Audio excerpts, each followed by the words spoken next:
안녕하십니까. 자, 양진석 세무사입니다.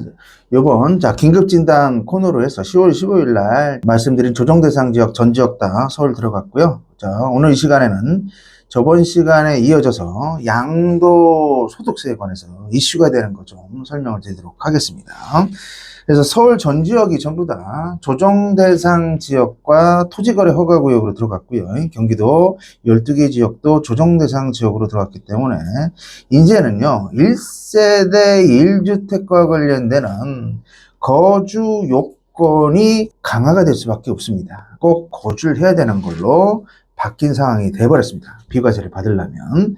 그래서 요거를 좀 주의 깊게 살펴보도록 하고요. 또 하나, 이것도 이제 제가 개인적인 의견을 좀 설명드리겠지만, 다주택자 양도소득세가 있지 않습니까? 거기에 내년 2026년도 5월 9일 양도분까지 한시적으로 중과세가 예외가 있었는데요. 이게 과연 내년에 5월 9일 이후에 어떻게 될지 지금은 정확하게 알 수는 없죠.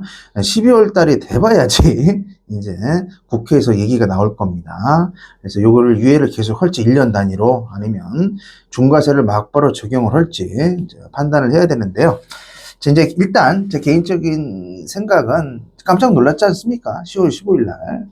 전체를 이제 토지거래 허가구역 조정대상 지역으로 다 묶어가지고 다주택자 양도소득세 중과도 제 생각에는 유예가 중과 있죠. 예외 규정이 소멸될 거, 시효 소멸로 해서 없어지고 중과가 되지 않을까 조심스럽게 생각을 하고 있고요. 그 시기는 이제 올해 이제 한 달 남았습니다.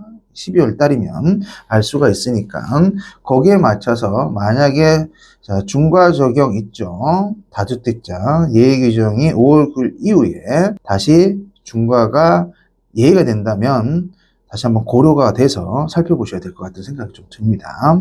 양도 시점도 조절을 해야 되겠죠. 먼저 이제 거주 요건에 대해서 설명을 드리겠습니다. 1세대 1주택 비과세입니다. 조정대상 지역에만 해당이 되는 거죠. 거주 요건이. 뿌리부터 보면은요. 2017년도 8월 2일입니다. 2017년도 8월 2일. 이전에는 이런 규정이 없었어요. 조정대상 지역이었기 때문에 거주 요건이 없었죠. 그러니까 뭐 거주로든 비조정이든 상관이 없었습니다. 문제가 되는 거는 2017년도 8월 3일 이후 조정대상 지역에 주택을 취득을 할 때인데 비조정대상 지역에 해당이 된다면 또 미적용이 되겠죠. 그래서 조정대상 지역에 해당이 된다면 무조건 거주 요건을 적용받으셔야 됩니다.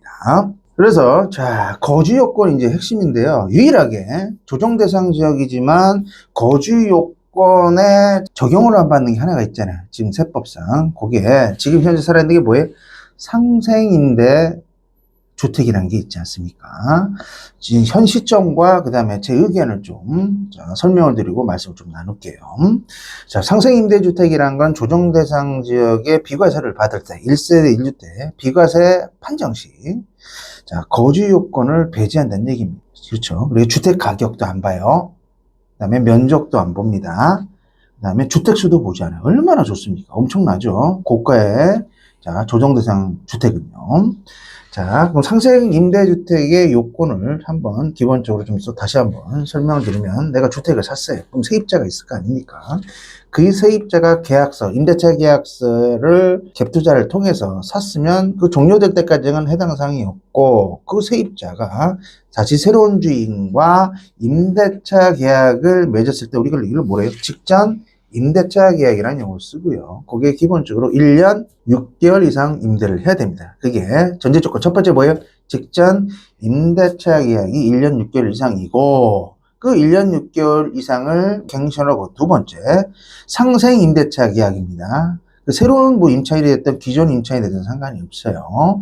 2년 이상 임대를 했을 경우에 요건이 충족이 되는데 이 기준이 있죠. 지금 현재는 어떻게 됐나요? 기간이 2021년 12월 20일부터 소요 시기가 만료 시기가 2026년도 12월 31일입니다. 기간 중에 상생 임대차 계약입니다. 요거를 계약을 체결을 하고 엔드입니다. 그 다음에 임대를 개시를 할 경우에 거주 요건을 보지 않지 않습니까? 그 다음에 두 번째는 임대차 계약에 자, 임대료 증가 비율이 몇 퍼센트? 5% 이내의 경우, 요 요건, 제가 설명드린 1번, 2번, 3번, 4번을 모두 충족을 해야지 거주 요건을 보지 않고요. 뭐, 주택임대사업자로 등록 유무하고는 또 상관이 없습니다. 그럼 시효 소멸은 언제까지? 자, 2026년 12월 30일이니까 요 시기까지만 보면은 지금 2025년도잖아요. 크게 의미는 없어요. 없는데, 제 이제 개인적인 생각은요, 지금 시효 만료가 2026년 12월 31일인데요, 2년 연장이 될 수도 있을 것 같습니다. 기간이 2년 연장이 돼버리면 2028년 12월 31일까지는 갈 수도 있는 거잖아요. 갱신이 된다면 세법 개정을 통해서.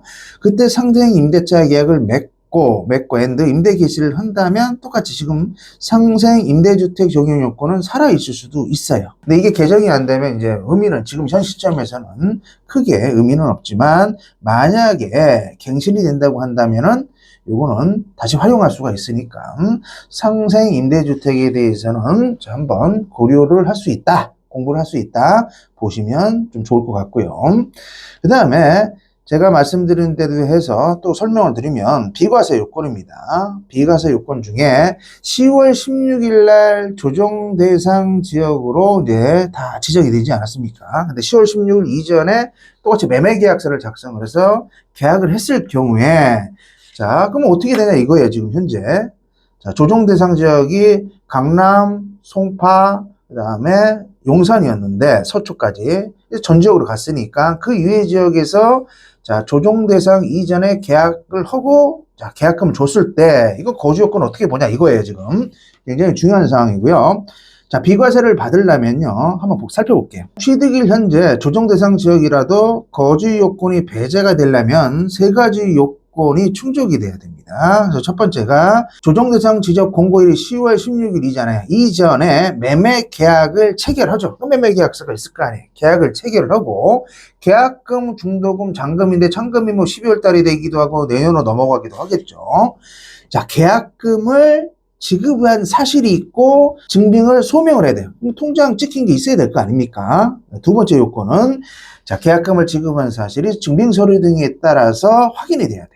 그다음 세 번째는 계약금 지급일 현재 소유자가 무주택 세대여야 돼요. 유주택이면은 또 비과세 요건을 받을 수가 없습니다. 거주를 해야 된다는 얘기예요. 그래서 지금 설명드린 세 가지 요건 있죠. 공고되기 전에 규제 지역, 조정 대상 지역으로 계약을 했다면 계약서가 있을까? 계약금을 지급을 하고 지급 사실이 증빙 서류에 때 확인이 되고 그 다음에 계약금 지급일 현재 무주택자로서 확인이 돼야지 자, 거주 요건을 충족하지 않더라도 1세대 1주택 비과세 요건을 받을 수가 있더라. 보시면 될 것 같습니다. 자, 참고로요, 제가 취득세와 관련이 돼서는요, 중과세가 있잖아요. 8%, 뭐 12%. 요거는 자, 주택수에 따라서 세율이 틀리는데, 취득 시점에서 조정 대상 여부로 따지는 거고요. 그 다음에 양도소득세 제가 설명드렸죠. 중과세 2주택이냐 3주택이냐 중과세 판정은 취득 시점이 아니고요. 양도 시점에서 중과세 여부를 판단합니다. 그 중과세가 다시 한번 정리를 하자면 다주택자 중과세는 자, 내년도 2026년도 5월 9일 이전에는 해당이 없습니다. 이후에 자, 다시 부활을 한다면 장특공제를 받을 수가 없고요. 두 번째는 세율 적용이 기본 세율에 6에서부터 45%까지 있지 않습니까? 여기에 플러스 2주택은 20%고 3주택은 30%입니다. 여기 이제 지방세까지 고려를 해야 되겠죠. 3주택 이상이 해당이 된다면 내가 양도 차익으로 해서 1억 원을 벌었다고 한다면 지방세 포함해서 8,250, 82.5%까지 내버려요. 그럼 누가 팔겠습니까? 팔기가 굉장히 힘들어지고요. 일반 세율 적용 시에 비해서 2배 또는 그 이상, 2배 이상의 심각한 문제가 발생할 수가 있기 때문에 5월 9일 이전에 유예가 되지 않는다면 약도하는 것도 다주택자 입장에서는 고려사항이 아닐까 라고 저는 생각을 합니다.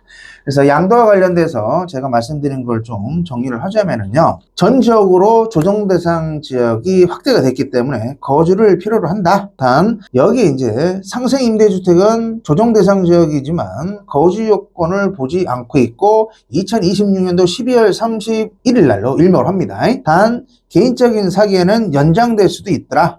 2년 동안. 이 경우에는 상생 임대주택은 효용성이 있겠죠. 그 요건을 충족할 수 있는 거를 일단 고려를 하셔야 되고요. 워낙 금액이 큽니다. 그래서 상생임대주택은 금액 보지 않습니다. 면적 보지 않습니다. 주택수를 보지 않습니다. 양도 시점에서 1세대 1주택 비과세 요건만 충족하시면 거주요건 안 본다는 엄청난 세제 혜택을 주는 겁니다. 여기에 다주택자 중과세 부분 있지 않습니까? 5월 9일 이전에 판단하시는데 이게 유예가 될지 아니면 소멸할지는 12월 달에 상황을 보고 의사결정을 해주시면 될 것 같고요.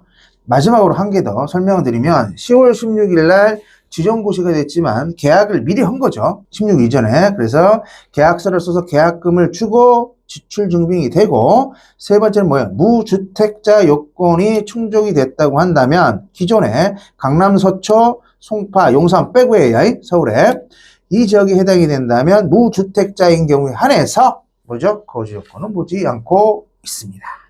자, 그래서 10월 15일 긴급대책 부동산에 대해서 제가 테마를 가지고 저번 시간과 이번 시간에 걸쳐서 취득과 보유와 양도에 대해서 간단하게 좀 정리를 해 드렸습니다.